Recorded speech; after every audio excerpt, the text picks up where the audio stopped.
பாட்டத்தான் அடி நீ பாடுற, என் வார்த்தை எனக்காக்குற. தமிழக இசைக்கு பெருமை சேர்த்திட்ட இசைஞானியை முன்னின்று வரவேற்று செல்லும் முதல் அமைச்சர். பொன்ன பார்த்தா தவிப்பு அடங்கும் படுத்தாது.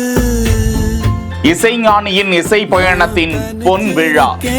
உள்ளம் தவிச்சிருக்கேன், உன் குளிர் முகத்தால் அதை தடுத்திருக்கேன். சிம்போனி சிகரம் தொட்ட தமிழனுக்கு நடந்த பாராட்டு விழா. கொண்டு தொழில் தலை சாய்க்க வேண்டும் கீதமாக.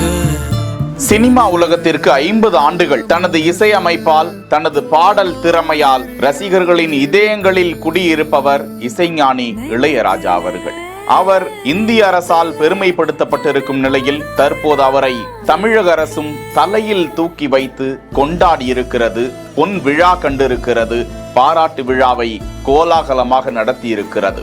சென்னை நேரு உள் விளையாட்டு அரங்கத்தில் இசைஞானி அவர்களுக்கு சிம்போனி விழா நடத்தப்பட்டிருக்கிறது. சிம்போனி சிகரம் தொட்ட தமிழன் என்ற மாபெரும் விழா முன்னெடுக்கப்பட்டிருக்கும் நிலையில் அதில் சூப்பர் ஸ்டார் ரஜினிகாந்த், உலகநாயகன் கமல்ஹாசன் தொடங்கி எண்ணில் அடங்காத திரை நட்சத்திரங்கள், இசை அமைப்பாளர்கள், பாடகர்கள், அரசியல் தலைவர்கள் என பங்கேற்று இசைஞானியை வாழ்த்தி அவரது சிம்போனி இசை நிகழ்ச்சியை கண்டுகளித்து சென்று இருக்கிறார்கள். முன்னதாக இளையராஜா அவர்களை முதலமைச்சர் மு.க. ஸ்டாலின் வரவேற்று அழைத்து வந்து அமர வைத்து அழகு பார்த்த காட்சி வெளியிடப்பட்டிருக்கிறது.